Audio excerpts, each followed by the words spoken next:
నారా లోకేష్, చంద్రబాబు నాయుడు ఇద్దరు కష్టపడి విదేశాలకు వెళ్ళి పెట్టుబడులు తీసుకొస్తున్నారంట. పెట్టుబడులు ఆంధ్ర రాష్ట్రానికి తీసుకొచ్చి లక్షల మందికి ఉపాధి కల్పిస్తున్నారట. ఈ విధంగా సొల్లు చెప్పుకుంటూ బ్రతుకుతున్న టీడీపీ కార్యకర్తలు, నాయకులు చెప్పేదంతా కూడా అవాస్తవమేను అంటూ నీతి ఆయోగ్ తేల్చేసింది. నీతి ఆయోగ్ రిలీజ్ చేసిన ఈజ్ ఆఫ్ డూయింగ్ బిజినెస్లో వాళ్ళు నీతి ఆయోగ్ వాళ్ళు ఇచ్చిన రిపోర్ట్ ఏంటంటే, గతంలో ఆంధ్రప్రదేశ్ నంబర్ 1 ఇప్పుడు 8వ స్థానానికి దిగబాకింది.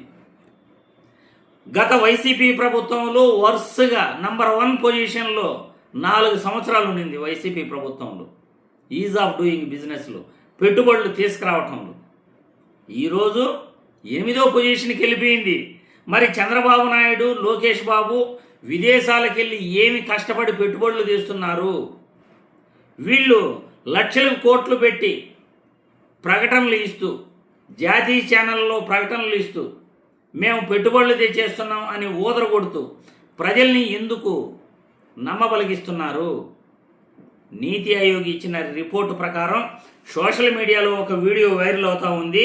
అదే పత్రికల్లో కూడా గత 2 రోజుల క్రితం వార్తలు కూడా వచ్చాయి. దీనిపైన ఒక్కసారి మీరు చూసిన తర్వాత విశ్లేషించుకుందాం.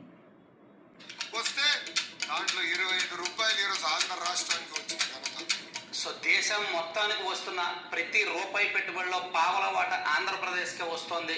అవన్నీ నమ్మే ఉంటే నీ ఫేస్ లాగే నువ్వు ఏదో కన్నాలకు బతకాల్సి వస్తుందా? ఈజ్ ఆఫ్ డూయింగ్ బిజినెస్ లో మన రాష్ట్రం ర్యాంకు పడిపోయింది, 8వ ర్యాంక్ వచ్చేసింది. తాజాగా నీతి ఆయోగ్ ఒక నివేదిక రిలీజ్ చేసింది. సో ఇలా ఓవరాల్ గా మంది 8వ స్థానం అన్నమాట. ఇది 48.7 rank and score of the states on investment friendliness index. అప్రమత్తం అవ్వాల్సిన విషయమే.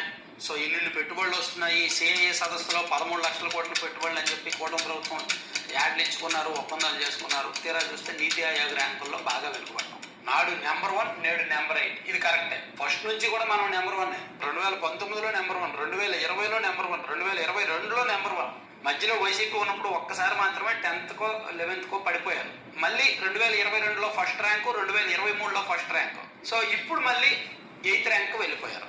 వరుసగా గడిచిన కొన్ని సంవత్సరాలు, గడిచిన 10 ఏళ్ల ర్యాంకుల్లో 7 సార్లు మన రాష్ట్రం టాప్ లో ఉంది ఈజ్ ఆఫ్ డూయింగ్ బిజినెస్ లో. కానీ ఫస్ట్ టైం ఇప్పుడు 8th ర్యాంక్ వెళ్ళిపోవడం కొంచెం ఇబ్బందికర అంశమే.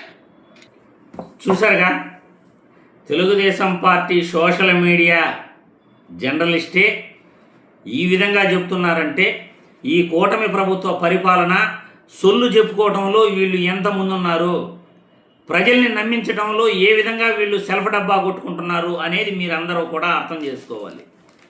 ఆంధ్రప్రదేశ్ రాష్ట్రానికి పరిశ్రమలు వస్తున్నాయి, లక్షల కోట్లు పెట్టుబడులు పెడుతున్నారు, లక్షల మందికి ఉపాధి అవకాశాలు వస్తున్నాయి, నారా లోకేష్ బాబు, చంద్రబాబు కష్టపడి చెమటోడుస్తున్నారు అని ఊదర కొట్టుకుంటున్న ప్రతి నియోజకవర్గంలో తెలుగుదేశం పార్టీ కార్యకర్తలందరికీ కూడా ఈ వీడియో ద్వారా కనువిప్పు కలగాలి. నీతి ఆయోగ్ రిలీజ్ చేసిన ర్యాంకింగ్లో గత ప్రభుత్వంలో ఫస్ట్ స్థానంలో ఆంధ్రప్రదేశ్ ఈజ్ ఆఫ్ డూయింగ్ బిజినెస్లో ఉంటే ఇప్పుడు 8వ స్థానానికి దిగబడిపోయింది. అంటే వీళ్ళు చెప్పే సొల్లంతా కూడా పెట్టుబడులు రాష్ట్రానికి వస్తున్నాయి, రూపాయిలో పావలా వంతు రాష్ట్రానికి పెట్టుబడులు మనకే వస్తున్నాయి అని చెప్పేదంతా కూడా అబద్ధాలు. తెలుగుదేశం పార్టీ నాయకుడు వాళ్ళ కార్యకర్తలు చెప్పేదంతా కూడా సొల్లేను. నీతి ఆయోగ్ ఇదే విషయం ప్రకటించింది. ఎందుకు మన రాష్ట్రానికి పరిశ్రమలు రావటం లేదంటే మనకు కప్పం గట్టలేక పరిశ్రమలు వెనక్కి వెళ్ళిపోతున్నాయి, పక్క రాష్ట్రాలకు వెళ్ళిపోతున్నాయి. పరిశ్రమలు రావాలంటే మన నాయకులకు ముడుపులు ఇవ్వాలి. మన నాయకులకు ముడుపులు అంటే కప్పం రూపంలో చెల్లించాలి. గతంలో రాజుల కాలంలో కప్పం చెల్లించే వాళ్ళు, ఇప్పుడు ముడుపులు కమిషన్.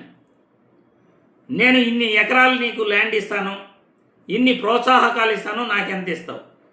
ప్రతి దాంట్లో ఓటానే, ప్రతి దాంట్లో కమిషనే, ప్రతి దాంట్లో లోపాయికారి ఒప్పందాలే. అందుకే మన దరిద్రం ఇలా ఏడ్చింది. స్వేచ్ఛంగా మన రాష్ట్ర అభివృద్ధి కోసం పాటుపడే పని అయితే పరిశ్రమలు రాష్ట్రానికి వస్తాయి. గత ప్రభుత్వంలో నంబర్ 1 పొజిషన్లో ఉన్న ఏపీ ఈజ్ ఆఫ్ డూయింగ్ బిజినెస్లో 8వ స్థానానికి ఎందుకు దిగబాకింది? మరి నీతి ఆయోగ్ ఎందుకు అలా చెప్పింది? మీ అందరికీ కూడా అర్థమైందిగా.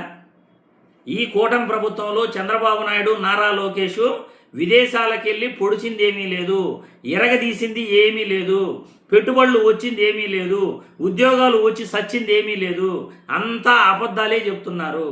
ఇది స్టోరీ.